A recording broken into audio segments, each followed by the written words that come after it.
friends, in this video I am again going to continue Harry Potter and the Philosopher's Stone series. So we left from 90th page. You will be feeling nice video quality because first of all I have got a tripod for me, so you will feel it's very much stable video. So and previous video I also used, but sorry, in that video I couldn't show you the full book, so I think now you can see the full book. Okay, so I will keep the point of my camera here only. Okay, so you will see the full page. You can see here also, so I will keep it here only. Okay, so friends, I left from here. I mean, no, so okay, hold your arms, heartstrings. That will do. 9. So I left it from out of his hand almost at once. Maple and Phoenix feathers 7 inches, quite whippy.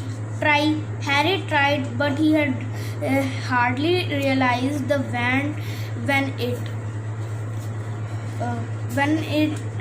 too was snatched. Friends, if you want to read it, you can pause it and then read it. Okay, so I hope you can see it. So Harry tried and tried. He had no idea what Mr. Ollivander was waiting for. The pile of tried wand was mounting higher and higher on the spindly chair, but the more wands Mr. Ollivander pulled from the shelves, the happier he seemed to become.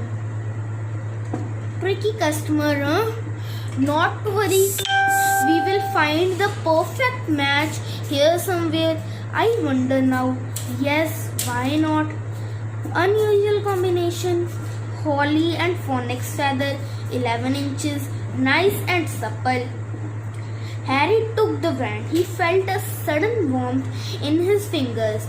He realized the wand above his head brought it swishing down through the dusty air, and a stream of red and golden sparks shot out from the end like a firework, throwing dancing spots of lights on the wall.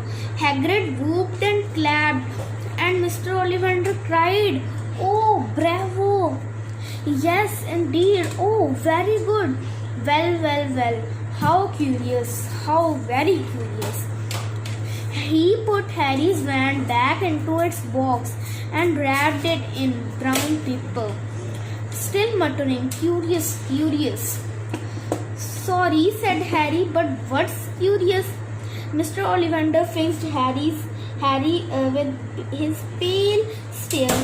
"I remember every wand I have ever sold, Mr. Potter. Every single wand. It so happens that the Phoenix whose tail feather is in your wand gave another feather. Just one other. It is very curious indeed that you should be destined for this wand, when its brother gave you that scar." Harry swallowed. "Yes, 13.5 inches. You. Curious indeed how these things happen. The wand chooses the wizard, remember. I think we must accept great things from you, Mr. Potter. After all, he who must not be named did great things. Terrible, yes, but great." Harry shivered. He wasn't sure he liked Mr. Ollivander too much. He paid 7 gold galleons for his wand, and Mr. Ollivander bought them from his shop. The late afternoon sun hung low in the sky as Harry and Hagrid made their way back down Diagon Alley, back through the wall, back through the leaky cauldron, now empty. Harry didn't speak at all as they walked down the road.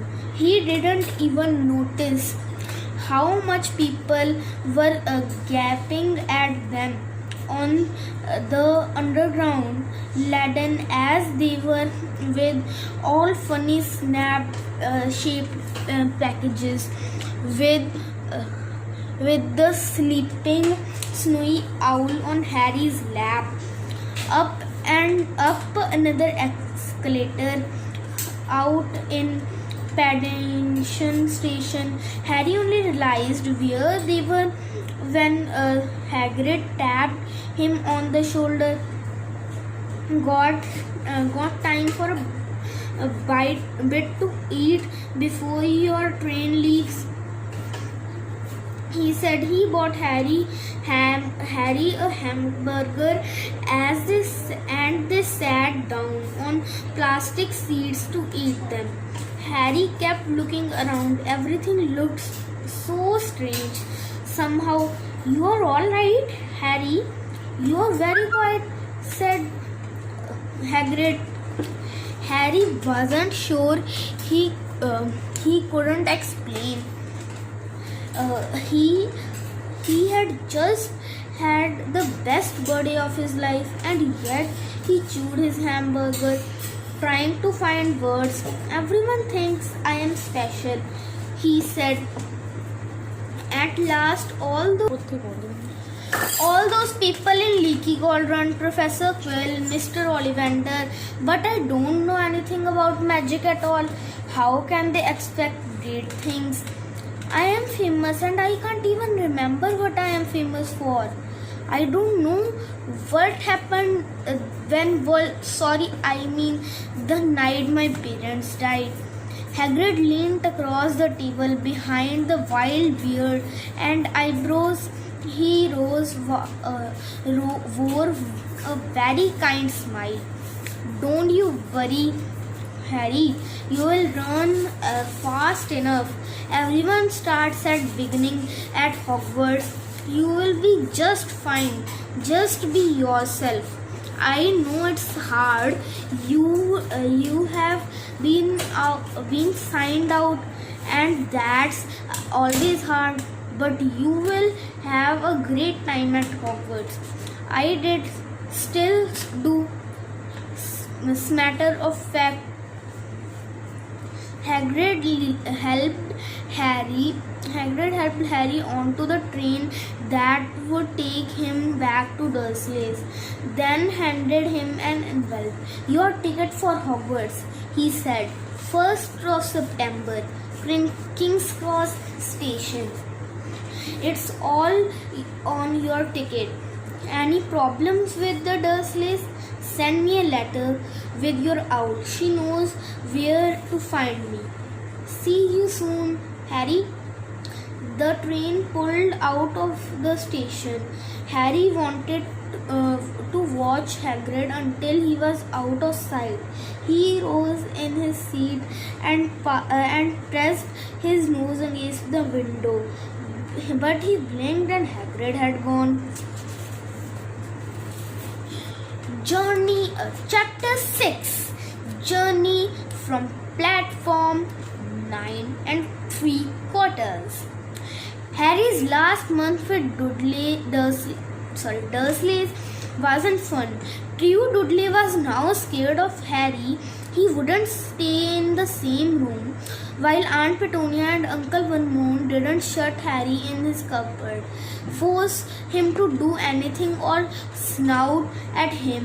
In fact, they didn't speak to him at all. Half terrified, half furious, they acted as though any chair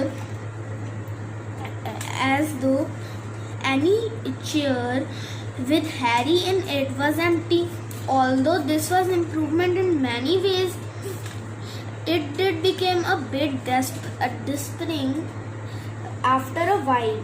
Harry kept to his room with his new friend, new owl for company. He had decided to call her Hedwig, a name he had found in a history of magic. His school books were very interesting. He lay on his bed reading late into the night.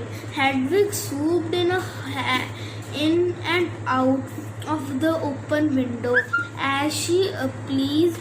It was lucky that Aunt Petunia didn't come into, however, anymore, because Hedwig kept bringing dead mice every night before he went to sleep.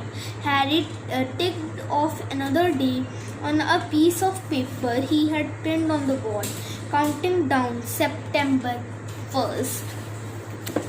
On the last day of August, he thought he would better speak to his aunt and uncle about getting to King's Cross station next day. So he went down to the living room where they were watching a quiz show on their television. He cleared his throat to let them know he was there, and Dudley screamed and ran from the room. Our Uncle Vernon grunted to show he was listening. I need to be at King's Cross station tomorrow too, to go to Hogwarts. Uncle Vernon grunted again. Would it be alright if you gave me a lift? Grunt. Harry supposed it means yes. Thank you. He was about to go back upstairs when Uncle Vernon actually spoke. Funny way to get to a wizard school. The train magic carpets all got punctured, have they? Harry didn't say anything.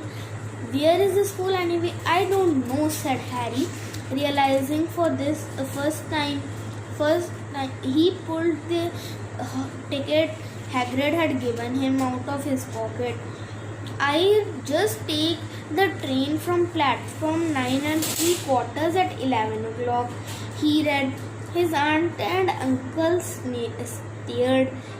Platform what? 9 and 3/4.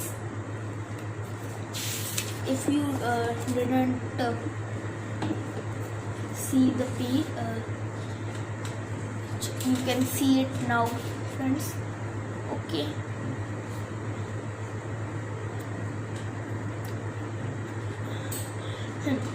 Friends, our reading for today finishes here. Only 95 pages we have read, and please like this video if you really like this video, and share this video to everyone so that they do not miss this golden chance of listening Harry Potter. And it is a fantastic novel. And bye bye, meet you in the next video. Bye bye.